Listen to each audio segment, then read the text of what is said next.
Good morning, my wild and beautiful friends. I'm so glad you're here. St. Patrick's Day season is upon us, and I have got the recipe for you. Today we're making a sparkly and sticky Guinness chocolate loaf. Keep on watching to see how we make it.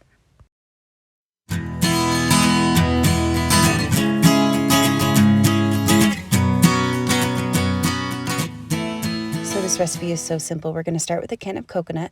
I live in Utah, so it's a little chilly out. So even in the cupboard right now, my coconut milks are opening separated. I feel like that hasn't happened as much before, so maybe it's just a little chillier than normal. But we're going to scoop out the cream here and get the rest of the can in there. Does that happen to you guys? Is that a winter thing? Maybe I just have been oblivious to it.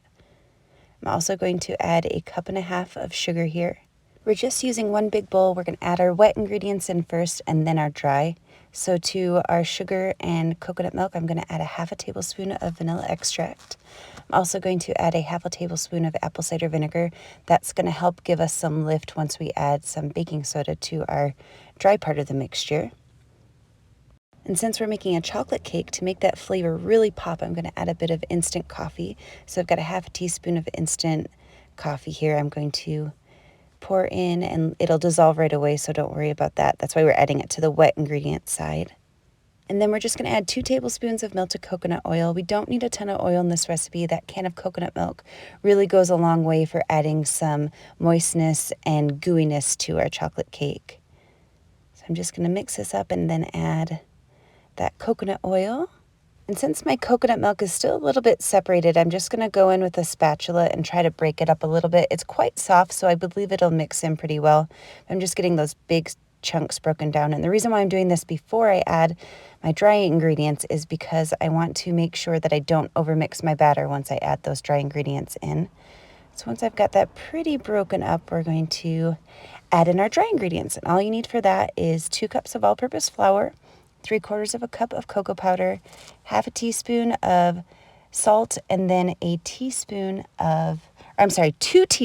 I'll of course write this all below, 2 teaspoons of baking soda, and that's going to react with that apple cider vinegar and give you the lift that we need on the cake.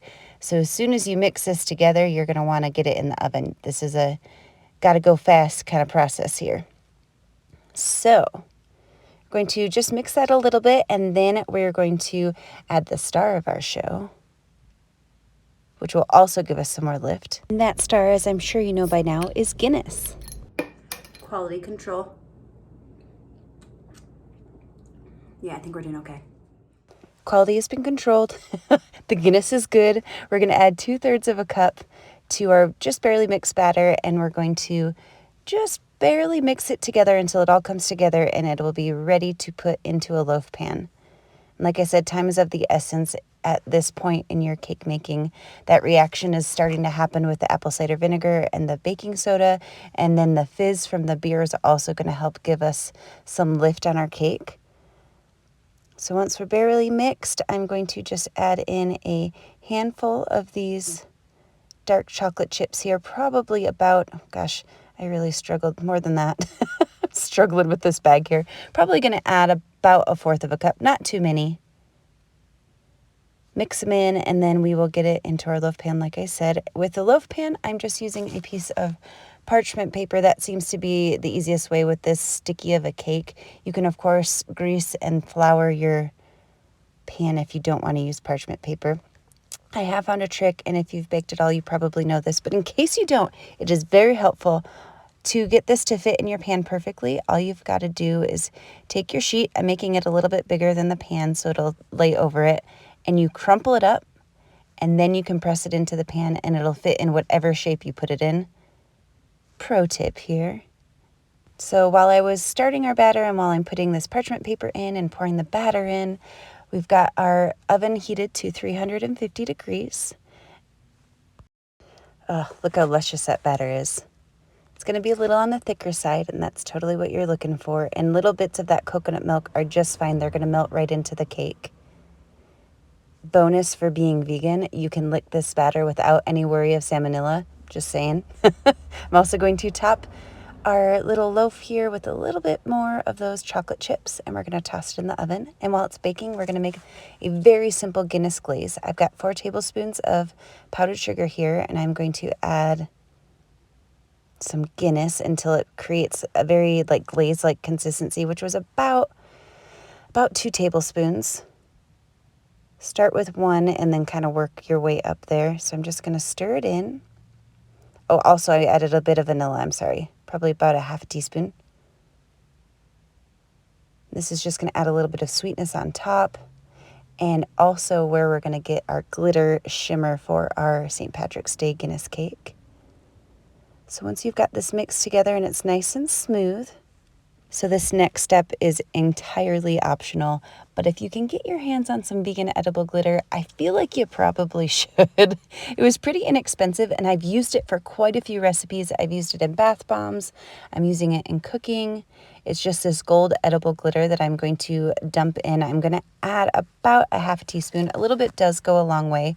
I've been using this little can on multiple recipes and it's still got at least half left. It's very, this is the most I've ever used in a recipe. Usually you can use about 1/8 of a teaspoon with some alcohol or vodka to paint onto cakes or things like that.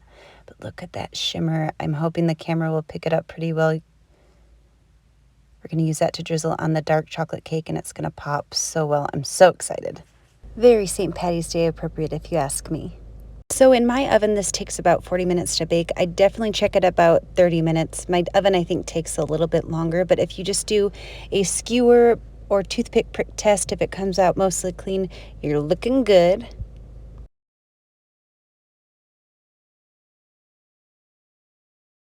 And since we use that parchment paper trick, we don't have to worry about it sticking to the pan at all. I just lifted it right out of the loaf pan there.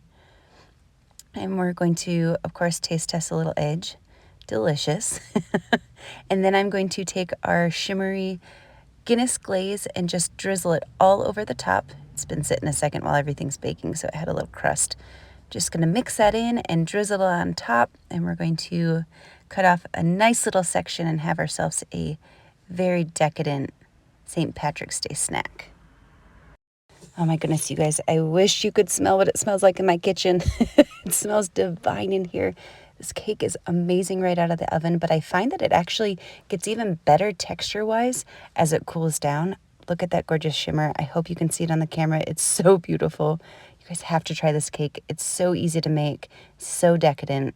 Thank you so much for coming by. I'm so grateful for you watching. I hope that you guys are staying safe and healthy and have a fabulous St. Patrick's Day. Can't wait to talk to you soon. Cheers.